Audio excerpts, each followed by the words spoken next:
Hi, welcome back to Gallagher Shots, whether you're listening on the podcast or watching on the YouTube channel. I do have to say that now because we've been split into two forms now. We are multi-platform here on ExtraTyne.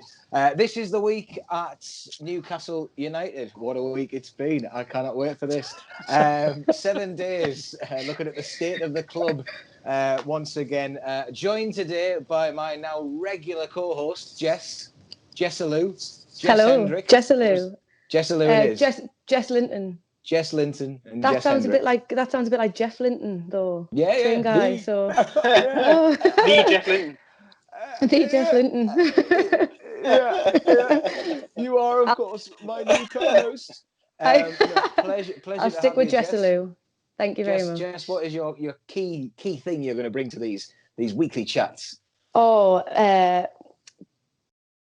Just let's have a laugh. We'll just have a laugh. Just have a laugh. We'll have a laugh. Positivity. Give us a laugh. Okay, there we go. This is what we've got now. That's it. You've got to look forward to. Yeah, we're en route to ladies' night. Right. We've also got Adam's with us today. Adam, who of course featured on ExtraTyne. We're slowly poaching him from the money. Look, everyone's they've got to have their art and they've got to have their money. This is clear. This is my art. This is me doing the more expressive stuff. Yeah. This is me proving I've still got heart. I thought you said this is your arse for a moment. I was like, well, arse and money. Yeah, it's not after 9 o'clock yet. I'm glad Daryl heard that because Daryl is also on tonight. Daryl, whose Wi-Fi stole the show when he was on ExtraTyne last time. Daryl, are you working tonight? Well, it started well, but I've got an awful feeling I might steal the show again. What was that, Daryl? Daryl, are you there? Yes. Daryl. I'm going to speak to that dog behind him instead of saying that's a sensational poster or calendar, is it? What's? Oh God! Oh no! I spoke too soon. Oh wow! I'm gonna have a gimmick if my Wi-Fi doesn't work. Absolutely sensational use of it.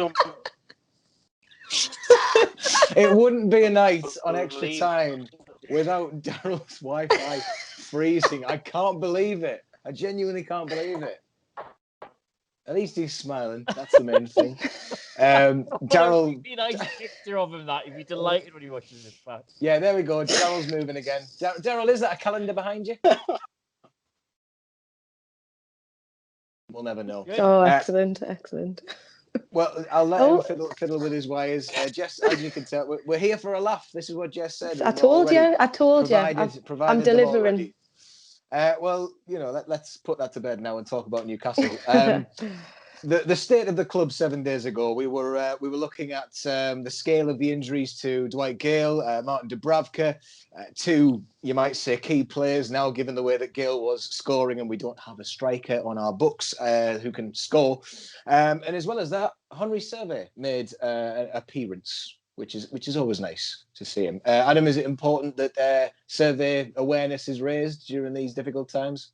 Oh, genuinely, we're not in a position where we can really turn our nose up with any player currently contracted to Newcastle United. I'm patiently awaiting the Steve Bruce, Jacob Murphy feels like a new signing press conference in which all of Twitter will unanimously groan and roll their eyes, and I'll quietly sit there going, well, he is like a new signing because he's another body that we didn't have last year. Bye, Daryl. It was nice. Yeah, Daryl's gone.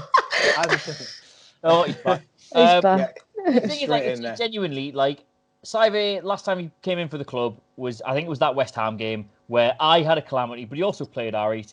I just think this season's going to be crazy in terms of the games and the turnaround time and the amount of soft muscle injuries teams are going to get. I think if you've got a footballer on your books who is willing to turn out and do 90 minutes for you every couple of weeks, you just need to keep them in rotation because every single club in this league is going to have to plumb the absolute depths of its squad. So I've Henry Saive and get 90 minutes in a friendly. Good. Yeah, that was a far more serious answer than I was expecting. I've got a good Henry Saive story for you at the end. Please. Oh, at the end, right? hold that thought for the next half hour or so. Well, the great news this week, of course, I mean, Newcastle fans buoyed for the new season with the details that there is a sell-on clause for Ivan Toney. Thank God we made it in there, because we've got 3 million in the coffers to buy DW Sports. Get Daryl a router. Get Daryl a router, yes. Can we get that? I think I need a sell-on clause for Daryl's appearance fees. But the bad news is Martin Dubravka's injury. We've heard now that the club knew about this strain. Jess, is it particularly annoying that we do know that our star player of the season last season was forced to train and nearly play with this injury? I think it looks terrible on our part. Like, well, not our, like on Newcastle's part. I think that our fault. I think just because he's got a shit router. I think that looks absolutely appalling. Like the way that it came out, and was publicised as well. I don't know. I think that looks absolutely terrible on us. But does that just show how desperate we are? I don't. But in that position, are we desperate? I don't. Well, I mean, look, we'll get on to Daryl's performance against Borough in good time. My word! But I think to play to allow him to even train when he was in that state, I think it's appalling. I think that's. I'll go to Daryl now in the hope that he might be there. We're allowing Daryl to continue with the strain now. Daryl, am I right in thinking that it's the player who is the last person to decide whether he trains based on an injury? I believe so. Yeah. Just to make the point, I've sacked the laptop and gone onto the phone for this. Good. Okay. Look at you. That's better. Joining there we go. Blurry background. Blurred background. Yeah. Is that all? Is that... Yeah, I think it's probably down to the player's decision. I mean, we've seen in the past, some players will say that they're injured. Well, point in case, Michael Owen once famously said that he was injured. So yeah, and sorry, you sound like you're coming from the inside of a Boeing 747 currently. Hold on. Right. Yeah, are your headphones plugged in? Yes, they are. Well, they're Bluetooth, so they're connected anyway. Okay. Christ. We're from Aldi. Right. The other thing that was brought up this week is what is the role of Sean Longstaff going to be? There's talk that he might be in a number 10 role. Adam, does that put the fear of death into you? It doesn't actually. Like Longstaff, I think similar to Bravoca last year. I don't think he ever looked fully fit to me. He had a big knock at the start of the season. He came back and we were all like, oh, if only we'd taken the 30 million from Man United, would have had their pants down. But he just never really looked. He looked a lot better when we came back after the break. Like, he had a rest, he'd had a bit of time to train. I think Longstaff's he's not this second coming of Gaza that we called him when we beat Man City 2-1, but he's still a very competent footballer. And I think Shelby can't play that high up. He doesn't like being there. He likes to sit deep. And if they're both going to be in the side, I think if he wants to have a go at number 10, give him a go at number 10. Whether or not I think Steve Bruce is the tactical mastermind that's going to somehow unlock this advanced playmaker revelation in him, I don't know. But if he reckons he can play, they can play. He's certainly got the skill and the vision to make stuff happen. It's just whether or not he's got the legs. I think the bit that excites me the most is the idea of Sean Longstaff playing in that number 10 role to be subbed by Fabian Schär for the same position later in the season. It's going to be a lot of fun, isn't it? Actually, I've got to pull you up there. I've been reading on Twitter that Schär's been a 10 ever since he turned up at this club, so I wouldn't have any problem with him playing in it. Well, there we go then. So he's 10 out of 10 in more ways than one. Isn't that right, Jeff? He's a 10 for me, like. There we go. That's the joke. That was the joke. The little jokey I did there. A little funny. Here we are. That's 2 points for the assist there for the laugh from Adam. So the ExtraTyne fantasy scores are coming in thick and fast here. Let's go to some good news. One fan this week decided to buy the new purple third kit and managed to get San Maximan's name on the back. However, it was spelt Alan San Maximum. So is that like a long-winded attempt at a your mum joke, Daryl, do you think? I think that's some sort of regionalism going on there, because somebody who printed that must say mum and not ma'am, which is what it should be. Yeah, cast them out of the northeast for saying mum. I mean, it's just not. It doesn't sound right, does it? But yeah, R.I.P. to that person for that one. And we also hope that other lad managed to convince his mum to buy the new kit using that crowdfunding. Maybe that was what it was. Maybe that was the compromise. You know, I'll buy it for you, but you've got to have mum on the back. We're yet to see it in action, but it was another run out for the Black and White Stripes. Newcastle took on Barnsley this week. They were 2-1 winners. What a Saturday afternoon. 3 points into the bank there. Andy Carroll with another goal. And Jacob Murphy with a penalty. I mean, that's just a scoreline that makes you drool, doesn't it, Jess? Yeah, when you said earlier that we don't have a striker who can score goals on the books, Andy Carroll, I beg to differ. Pre-season. This is the second coming that we've been waiting for. Scored the most Andy Carroll goal I've ever seen in my life. It wasn't the Barnsley game. Oh, no, was it? No, it was Crew. The most he out Andy Carrolled himself. It was absolutely incredible. Yeah, that's what he got told to do in his school reports when his parents even. Can I just say, I don't think enough of a fuss. I don't think enough of a fuss was made about that goal. Like, I've never in all the years of watching football seen chest, head, right foot, left foot. It was incredible. I've never seen that.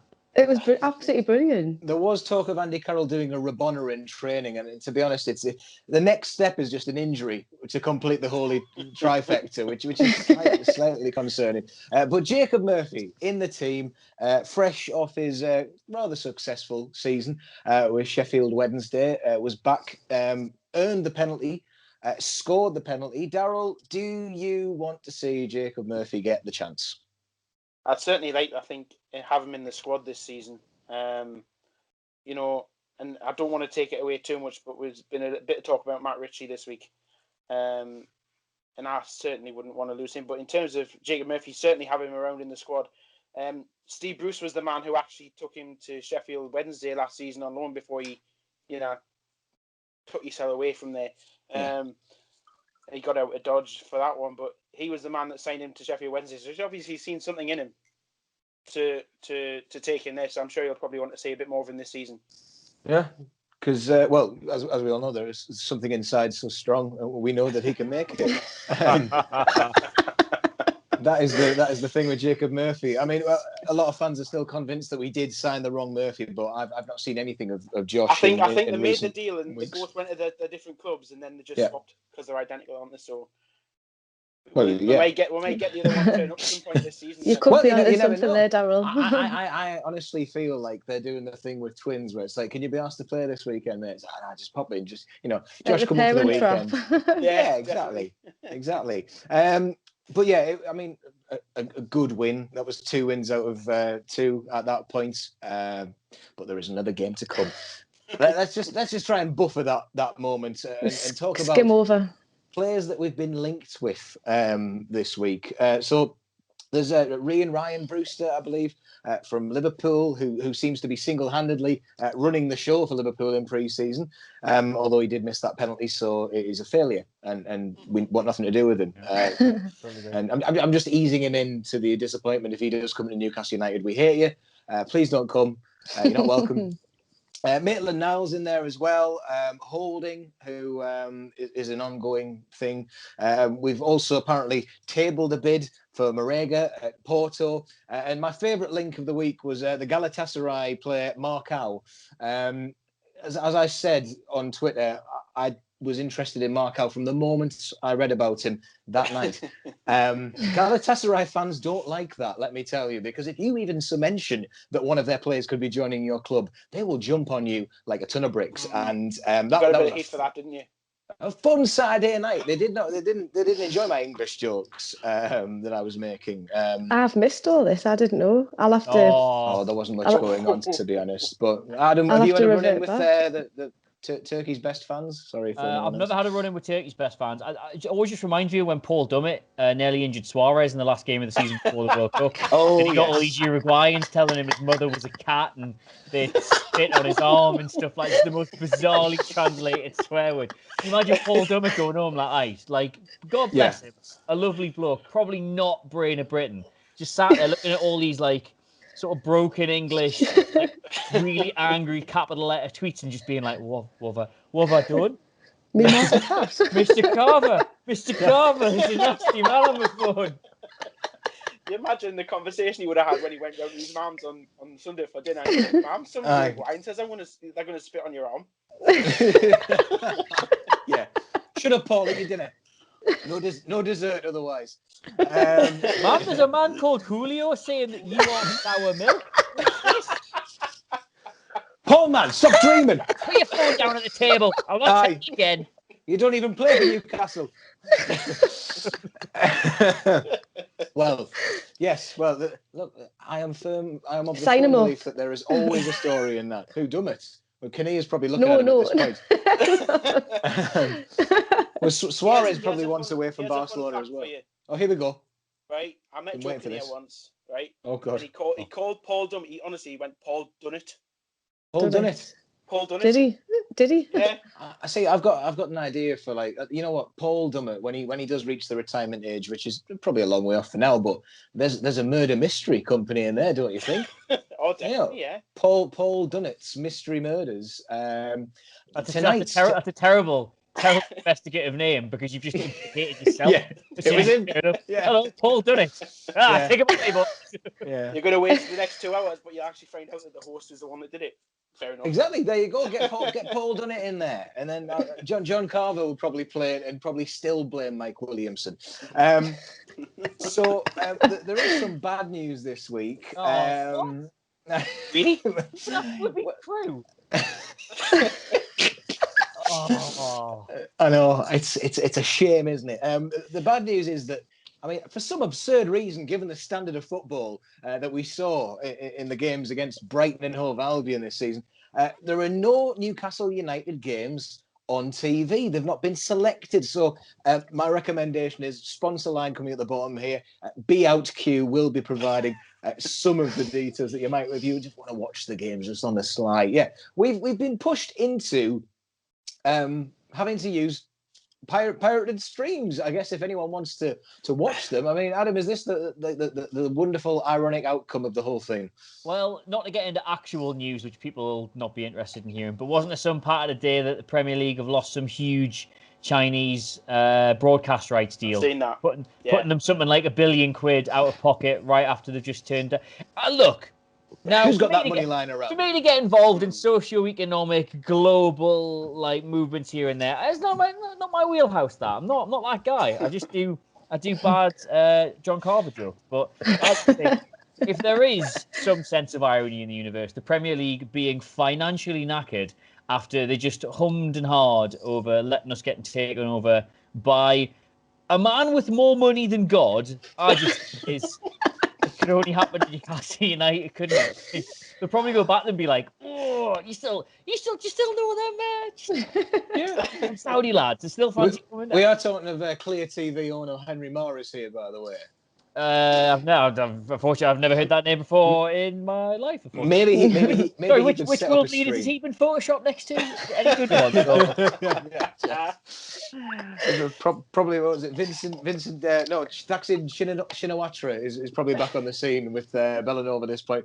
I'm going to put a quick bid in for them. I believe there's been more resignations from that company, which is just falling to bits. Look what happens. Any association with Newcastle United and businesses just crumble. I think that might be more to do with the association to Michael Chopper than anything else. Well, I've crumbled at the association with Michael Chopper before, very quickly. He's still been making noise, accusing Mike Ashley of not wanting to sell Newcastle United. I mean, I don't know if Michael's been asleep for the last 13 years or so, but that tends to be the case. But we mentioned Chopper last week. Adam, I don't know if you could maybe help us with this one. We did say, what sort of noises does Michael Chopper make? Because there was one with like a small clink of cans. I went for a high-pitched scream, but I'm sure you've been gagging to get this one out there. I'll just say, I did see a couple of pictures of Michael Chopper and his premier athlete days look long behind him. I think it's not so much it's not so much association with him that makes Crumble, more his association with Crumble. I think honestly, I got dead excited about those initial bids because, come out of nowhere, seems genuine, all this. And it was like, Michael Chopper might be fronting the bid, and they've consulted Alan Shearer about a managerial position. I've never slammed a laptop shut so hard, clothed in my life. It went through the keyboard, round to the other side. Go on, Jess, Alan Shearer's son liked the tweet. Someone noticed that, and then Twitter just went up. Well, it must be true.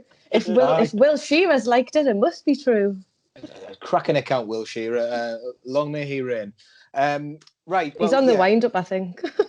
Will He's seen us all coming. It's ever since he went to that testimonial, he thought, I'm going to have these fans on in many years. I'm watching from his dad's arms going, I'm going to have 52,000 of these. I'm going to sod the lot of you. There has been touted a potential soft return to football, October the 3rd. I mean, they picked a cracker.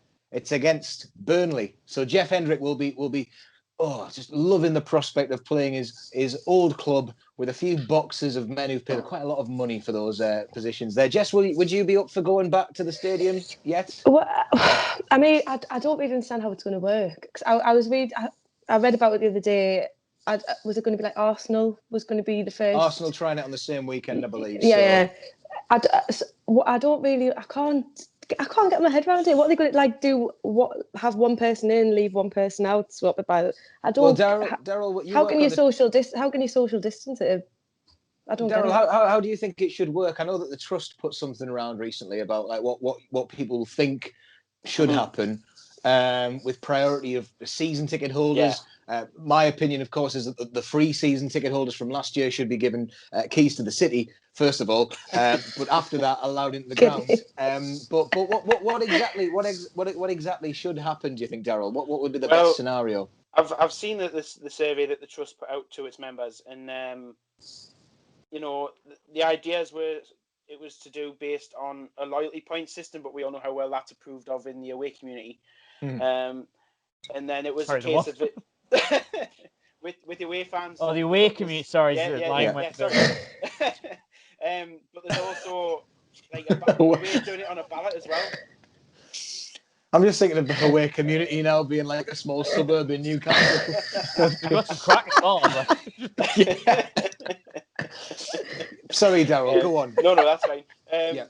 So then there was the idea of a ballot, and then you think, well, doing that, how it's all about how they work out through a ballot, because if somebody's selected in a ballot, do they then go back into the hat for the next game? And then what if they get drawn out? Just by fate, just get drawn out continuously. So I don't really understand how they're going to work it properly yet. In terms of how it's done in the stadium, I really don't want to see we go down the route that them down the road have gone with in terms of these bubbles, because it's just causing so much aggro on their side of things. It's just unfeasible to me. What is that? Is that bubbles of zero? Yeah, pretty much. Yeah. Adam, have you got a preference on what kind of happens with this? I mean, for me, I believe it's going to kind of be like, people of four, keep about 2 meters between it, but it's just going to be a nightmare, isn't it? Well, obviously, I mean, not be that guy. What coach have a box, so I'll be there. I don't know what you lot are going to do. Oh, Christ. I'll tell you a partially filled box, though. Yeah, money and arse right there. Genuinely, I think what they're going to have to do is you come up with a bubble, you put it in, 4 people max, you can sit together, and there's gaps there for the next ones. But what I would do, as a little sparkle of magic in all of this, right, is to pick the bubbles for the first game, and if you win, you get to come back next week. Right? Oh, hey. If you draw or you lose, they swap the bubbles around. You're not allowed back in for another couple of games, so it's a complete set fresh new people. We'll find the luckiest fans for Newcastle, and then late charge up the league at the end of the season for Europe. That's honestly, that's genius. Imagine it's the last couple of minutes against Burnley, and it's 1-1, right? And it's like a good City, or it's Messi, or it's Liverpool. It's a good game after this, and you really want to go see it. And Monday night, you've got the Tuesday off work. You are gagging to go to that game, and imagine how much you're going to cheer that late winner. Not well, too right. They scored that goal. They owed me. No, you would be like, yes. They've done it for me, a fan. For what? Honestly, that's if you're watching the game with a group of pals and one of them goes to the toilet or something and you score, when they're at the They're not toilet, allowed like, back. right, that's it, you're not allowed back in. Aye. Honestly, Adam, that's absolutely brilliant. Like, My head has been turned by that. Well done. he's So we've sorted got it out. the There we go. the At lucky NUFC, sorted it. winner stays on for the fans this year, but NUFC will be looking at that and be going absolutely cracking because we can get now 52,000 people in over the course of each game because it's going to rotate every single week. They can have that. They can have that idea for free, provided they sent me a St. Max and Mum shirt. That's all I want. Yeah. You get a mum. You get a mum. You get a mum. I can't wait for the admin's reaction to that one. We will see. The Chronicle, of course, who watch everything I do at the moment, they will be writing that one up tomorrow. This is a good idea from your friendly neighbourhood Chronicle. House of Fraser. Tony to Brentford was confirmed, and that means we get that 3 million, of course, guys. So to quote one of my favourite children's TV shows, can we just all ka-ching to that one? No. Okay. Yes, I don't know what TV show that is. It's literally called Ka-ching. Oh, he's too old. Too old. Probably for that one. I mean, it's not even one of my favourites. It just fitted the narrative. On to Matty Longstaff, everyone's favourite topic. He's injured too. Matty, I mean, yeah, we've signed him up to injure him. I mean, isn't that just the perfect payback for the money grabbing stuff? Yeah, good for him. He's joining the club. He's really committing to his role at Newcastle United by getting injured, and here we are. He'll be like a new signing. He will. When he comes back from that injury, he'll be like another new signing. It was quite nice to see in the week San Maximan in his lovely clothes watching the under 23s play. He just continually, makes himself likable, doesn't he? Yeah. Jess, don't you think? I absolutely love him. Honestly, I don't think he can do any wrong. Like in on the pitch, in his personal life, everything about him, I just absolutely love him. Yeah, he's really onto a winner. I would like to think that he just seems lovely. Like he just seems absolutely like a genuinely nice lad. Like he just seems lush. I love him. Yeah, he's cracking. He's cracking. And like he did the stuff with the food bank and stuff, and honestly, he's his great. CV, he's absolutely great. He's not got Duke of Edinburgh bronze. That's the only thing that lets him down, really, on that point. But yeah, I mean, I would love the fact that he went down to watch the under-23s and he was hoping that it was going to be like a real rainy day, and he spotted Santiago Munez still playing there and getting absolutely collided by the local cockney that never played for Newcastle.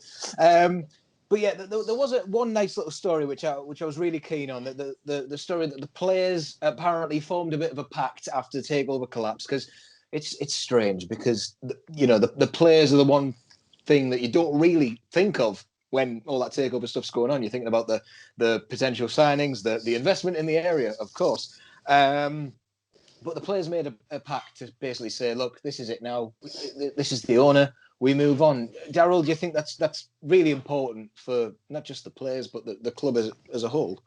Well, when you've just said that, it doesn't surprise me that that's the sort of thing that they would come together with, because we've seen it. The majority of that squad has now been together for 4 years. Yeah. And we know that the squad morale and the relationship within the squad is quite a strong one, and it's a really strong group of characters. So that sort of thing really doesn't surprise me. And yes, it's the right thing to be doing at this point in time.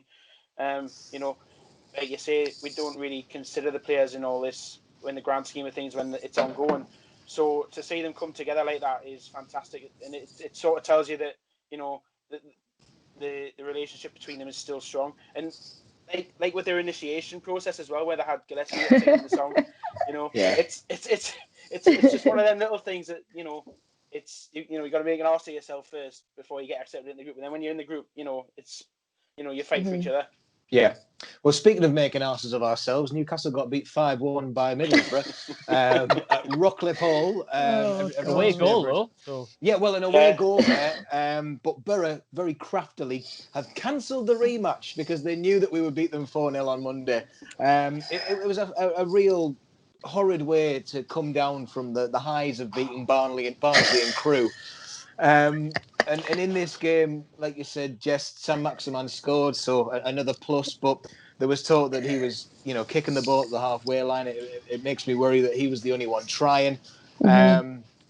Jamal Lascelles sent off for an instant off the ball. There's no footage of that. Adam, I was going to say, what do you think know happened? what that is yet? I don't know. Like I read the reports of this, because there was no press allowed or anything, so all the stuff was filtering out at the same time. It was just what the clubs wrote up about it. They've got all the footage. Neither side's released anything. That footage exists. Somebody's got that. Either sooner or later, either the Borough admin or our admin's going to let that get out. To get a double sending off, like in a friendly. Amazing. Oh, like that's got to be something brilliant. Because it's just, if it's a coming together or like the usual stuff you get in the Premier League, it's got to be way above that. Well, if you remember, Colaccini nearly chokeslammed that lad once upon a time in a pre-season game, and he didn't even get booked for that. I don't think. He didn't even get booked. Yeah, he was having a laugh with his mate. It's. I mean, thank you to Craig Hope, of course, who did point out that Lascelles won't miss any league games as a result of that. Thank you, thank God. We do petitions. We do petitions for everything else these days. Let's get a petition for the footage. Red card rescind. Just get banned. Yeah. Can we ban Lascelles? To get the footage. Oh right, okay, I've got you there. Well, yeah, I mean, we lost the captain, and it all went tits up after that, which tends to be the issue since Shearer left. Lejeune was awful in that game. A lot of people are saying he got bundled over by the prolific Britta Sombolonga. And now a lot of people at the start of the week were saying, why are we in for the likes of Rob Holding from Arsenal when we've got enough centre-backs? Well, Exhibit A, Daryl, do you think that looking at centre-backs is still necessary for Newcastle, given that we've been so comfortable in recent times with our centre-backs? Well, yeah, I always thought like you. I thought we were quite comfortable with the selection of centre-backs that we had. And I know that Lejeune's had those 2 really horrendous injuries, and it's probably taken a lot out of the game that he brings to the table. I don't know. I still think that little group of 6 with the addition of Dummett in there as well is something I wouldn't really want to be tampering with right now. I think there's more pressing matters at hand. We need a striker desperately, more than anything else in the world. So I would quite happily stick with those for this season and just focus on the striker. Well, speaking of strikers and signings, we've got the big 2 this week, you might say, both coming from the South Coast, from the Cherries, the Bournemouth relegated players. Who the hell buys relegated players, eh? Ryan Fraser and Callum Wilson. As it stands, apparently Ryan Fraser is personal terms agreed, but the player hasn't actually put the full pen to paper yet. Callum Wilson, there's no bid received from any club, not Newcastle, so reasons to get excited. Keep them coming. Ryan Fraser is a player that left Bournemouth before Project Restart. He refused to come back for that short-term deal. Jess, is that a concern for you? Yeah, I mean, I was reading about it earlier, and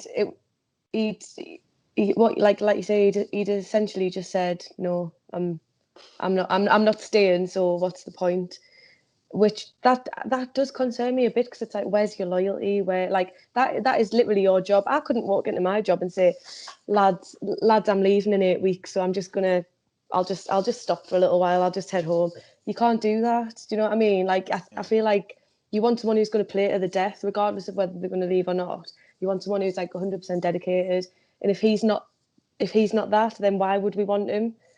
Yeah. But then at the same time, if we're going to get Callum Wilson and we're going to send Matt Ritchie the other way, we're going to need to replace him. So well, yeah, exactly. That's another thing. I mean, Ryan Fraser, apparently family in Aberdeen, so you have to forgive him for the fact that he did want to leave early, because that's how long it takes to get the train from Bournemouth to Aberdeen. Those 8 weeks were vital for him to get there. Callum Wilson is the other one that a few fans are umming and ahhing over. Adam, is this a snap your hand off, or are you a bit concerned that the goals aren't all there, or could we see another Rondon situation here? The thing is, this is going to be a very unique season of football.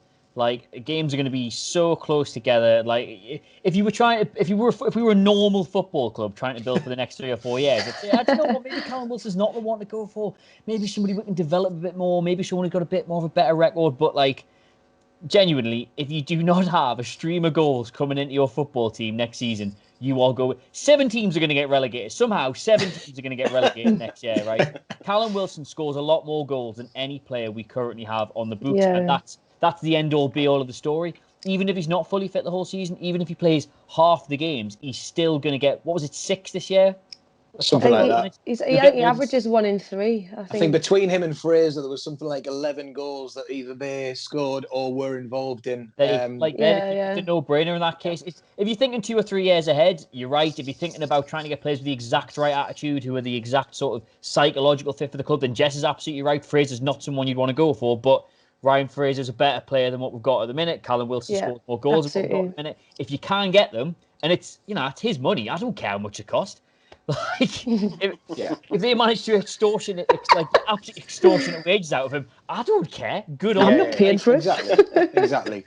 I mean, the other thing that a lot of people have brought up is the question of Matt Ritchie. How do you solve a problem like him? Daryl, unfortunately, this one's fallen to you, and I know you touched on it earlier. We got your thoughts then. I think, is this going to be one of those where we have to bid farewell in order to move on? I think the more it drags on like this, I think the more we'll have to accept it. Yeah, I mean, I don't think I ever will. Like, to be honest, I don't really want to see him go. I don't want him kicking a corner flag into some of that supporters' bollocks. I'm sure. Well, to be fair, we can have Ryan Fraser just doing it with a Ritchie mask on each game. You know, they can do wonderful things. He can wear a face mask where the bottom half is Matt Ritchie, and I mean that'd be both terrifying for the fans and also the players who are around him. Just a mouth. A full face. Doesn't wear his squad number on his chin. Shouting your wee dick underneath. Exactly. I mean, Jess, what do you think about the whole Matt Ritchie situation? Would you let him go to Bournemouth? Would, but not. I wouldn't be waving the flags and carrying him down. Like, no. I would, you know what I mean? But I think with Ritchie, I think we've spoke about it before. Actually, he's one of those who he's like, he shouts and he gets everyone going, and he's someone you need in the team. Maybe he's not for his ability, but for what he brings to everyone else. Like, do you know what I mean? Like his encouragement and his attitude and stuff. I feel like that, but you can't justify keeping someone for that. No, do you know? Unless when you can replace him with a bit. We could give him the role of Monty. I was just saying we could give him the role of Monty Magpie. No one will ever realise. It's actually Matt Ritchie. There we go. Keep him. Adam, do you think it makes logical sense to do a swap with this one? You know, especially if it means the two of them coming. Again, I just think it's this season. Like long term, would I rather have somebody like Matt Ritchie in the squad, even at 30, than someone who's going to down tools like Ryan Fraser. Yeah, I would rather have a Ritchie in, but again, this season, the guy's 30. He contributes, he does well, but he's not going to get a position at the top end of the field where he wants to play. It's only really if we're going to play wing backs now, and I think probably better suited players to play in those positions. Not a fit, admittedly. If it was a completely just open game and you could keep whoever you wanted, I'd love to have him around because I think there is a role for him to play. But I think if it means getting a goal scorer in and also having another player come in the same direction who will probably contribute better numbers, as cynical as it is the other end of the pitch, then he's very few transfers like Matt Ritchie have worked out like this. Like he was one of the most, he was a big outlay for us. We don't normally spend double digits in the millions. He came in, did an amazing Championship job as well, of course. He did an amazing job in the Championship. He was so much above that level at the time. Kept his place in the Premier League. He's not really been far from the team, even when he's not been in the starting 11. I think if you just look at the money they've spent on him, he'll not been on massive wages. I think he probably goes down as one of the best buys we've made. Probably. Absolutely. Yeah, I think he's up there, and if he does go, then good luck to him. I mean, the only saving grace for me is that it's to a relegated team, and he's going back to where he's from in a way. So we're sending Matt back to the Shire to enjoy his later days. It's like I feel like it's the end of Lord of the Rings more than the Shire. When they get on the boats. And Matt Ritchie's going to turn around and all the Newcastle fans will start crying. He's 2 years younger than me, so thanks for that. this is in a few years. This is take this old horse and just pull him around the back of the shed. Yeah, just because I didn't know what Kaching was. Oh, he's like dead. Yeah. The Borrowers, what? Right. We did this last week, and I think this is quite a nice little thing just to have as a regular question. Daryl, in the next 7 days, what would you like to see have happened at Newcastle United? Daryl, this is a serious question. Players to come in, arrivals, a striker, something, Yeah. So somebody who basically scores goals. I know. Something, Basically, you know. what we said last week, it was striker was the one last week. I mean, yeah, well, at least we are a little bit one step closer with Callum Wilson. I guess. Jess, what about you? I want to say a miracle, but I'll say a striker. The players we're lacking the most. We need, like you said before, we haven't got a striker on the book who can score goals.